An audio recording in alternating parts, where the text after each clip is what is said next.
명품으로 유명한 루이비통 아시죠? 뉴스에서는 경기 침체를 계속 이야기하는데 루이비통은 그럼에도 불구하고 실적이 대박이랍니다. 어제는 불주를 추가 매수했고 오늘은 SOXL을 밤에 추가 매수하도록 하겠습니다. 하반기 럭셔리 브랜드의 가격들이 연속해서 상승하고 있습니다. 업계에 따르면 바쉐론 콘스탄틴은 지난 1일 기준으로 전 제품 가격을 12% 일괄적으로 인상했답니다. 2022년 2월에도 인상을 했었는데 또 올리는 거지요. 그래서 이런 말이 있지요. 내가 본 명품 가방의 가격은 그날이 제일 싼 거다.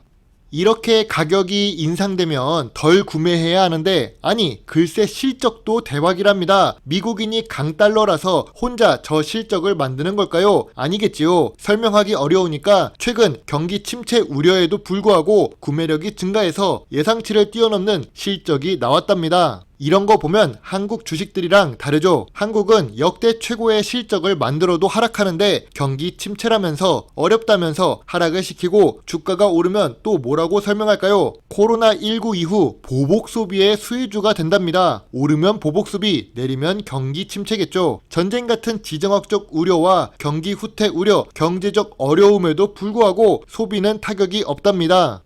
해외 기업만 그런 건 아닙니다. 경기 침체지만 일본 여행의 예약률이 증가했다고 하죠. 하나투어는 625%, 모두투어는 1200% 증가했네요. 1시간 전 뉴스에서는 일본 가는 비행기에 만석이 나왔답니다. 환율이 오르면 우리는 손해입니다. 그래도 여행을 간다는 거죠. 수요 폭증에 항공기 증편도 서두르고 있습니다. 뉴스에서 말한 경기 침체에는 여행도 자제해야 한다고 배웠었는데 제가 최근에 인천공항을 가본 경험자로 말씀드리자면 전혀 줄어든 것 같지는 않습니다. 경기 침체에 금리 인상에 전쟁 위기에 중국도 위기고 유가도 감산해서 문제라는데 주가가 상승하면 그럼에도 불구하고라는 문장으로 시작됩니다. 역대급 매출을 기록하고 영업이익도 또 증가해도 주가가 하락하면 그럼에도 불구하고 경기 침체라서 하락한답니다. 경제 뉴스가 말하는 건 현상에 대한 설명을 끼워 맞추는 거지요. 만약 중국이 다시 고강도 봉쇄를 한다고 하는데 이 봉쇄 조치가 끝나면 어떻게 될까요? 저는 당연하게도 주가가 상승할 것이라고 생각됩니다. 중국 사람들도 영원히 봉쇄한다면 결과는 어떻게 될지 뻔할 것입니다. 그걸 모를 리가 없겠죠. 봉쇄가 풀리면 주가는 오를 가능성이 크지요. 오늘 주식시장에서 돋보였던 종목이 있습니다. 대한유아인데요. 제가 보유하고 있으며 엄마 거북이도 보유하고 있는 주식이죠. 대한유아의 투자 체크 포인트는 별거 없어요. 부채 비율을 잘 보시면 될 것 같습니다.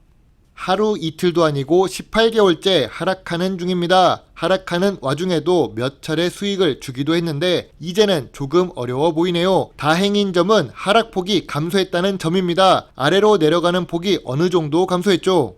그래서 실적에 문제가 있나 싶었는데 있긴 있었어요. 어려웠던 2020년과 2021년에도 매출과 영업이익이 증가했었거든요. 그런데 2022년에는 매출액은 증가하며 유지가 되지만 영업 손실이 발생합니다. 왜 그랬을까요?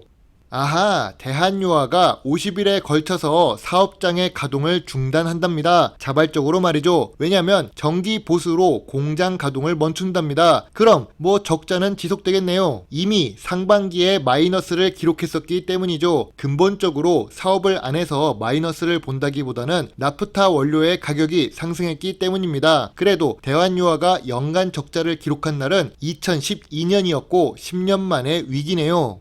황금 거북이가 그래도 걱정을 많이 할까요? 아닙니다. 부채 비율이 100% 미만이라서 지금 같은 금리 인상 시기에도 걱정은 없습니다. 유보율도 이 정도면 충분히 높고 PBR이 0.4배라서 오히려 청산하면 제가 더 많이 남습니다. 그러니까 일단은 기다려볼 생각입니다. 기본적으로 재무적인 체력이 좋습니다. 2019년 저점 수준의 주가를 기록하고 있지요. 이제 반등이 나올 것 같은데 반등하게 되면 수익 실현하고 일단은 정리해 보겠습니다. 대한유아를 제외하더라도 더 저평가 구간에 있는 알짜 기업들이 있으니까요. 제가 요즘 해외에 있기 때문에 시간적 여유가 있어서 비인기 종목도 분석해 보고 있는데요. 누가 해달라고 한 적도 없고 그런 주식이죠. 인터넷에 찾아봐도 내용이 없는 주식입니다. 유튜브에서도 인기가 하나도 없어서 영상이 만들어지지 않고 있는 주식이죠. 그래서 개인적인 공부를 위해 분석해 보았습니다.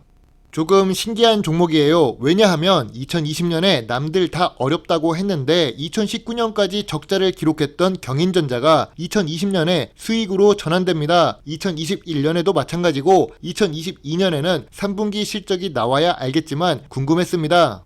주가는 매출이 더 안 좋았던 2019년보다 현재 주가가 더 낮아진 상태입니다. 그리고 주가 차트를 보면 뾰족한 피레침이 보이고 있습니다. 2020년부터 더 자주 보이는 것 같은데요. 다행스러운 것은 최대 주주인 김성은이 25,000원부터 3만원 사이에 꾸준히 주식을 매수하고 있다는 점입니다. 그리고 경인전자는 시가총액이 400억이라서 100억이면 충분히 시장에서 흔들 수 있는 종목이지요. 자사주 비중이 높고 주요 주주의 비중이 높으니까요. 이런 종목을 우리는 본 적이 있습니다. 황금 거북이가 주주총회에도 참석한 대동전자입니다. 대동전자는 지금 주가가 올라가서 그렇지 예전에 600억 정도 규모였습니다. 아무튼 대동전자도 주요 주주가 많이 보유하고 있고 자사주가 많았던 주식입니다. 근데 생각해보면 대동전자를 매수했던 이유가 더 안정적이었지요. 경인전자는 제가 좀 더 공부를 해봐야 알 것 같습니다. 참고로 황금거북이는 불주에 추가 매수를 해서 이제 평균 단가가 3달러 아래입니다. 그리고 이제 30% 마이너스를 기록하고 있는 SOXL도 매수할 시기인 것 같습니다. 오늘 밤에 추가 매수를 해서 이 하락폭을 조금 줄여야 되겠네요. 시장 상황이 좋지 않아도 망할 주식만 아니라면 기회는 다시 옵니다. 그리고 성장성이 있으면 더 빨리 오겠죠. 주식은 타임이지 타이밍을 맞추면서 할 수는 없습니다. 저도 다 맞췄으면 이 자리에 있지 않겠죠. 물론 투자의 책임은 매수 매도 단출들은 본인에게 있다는 것을 잊지 말아주세요. 좋은 하루 보내세요. 배당주 주식 유튜버 황금 거북이입니다. 감사합니다.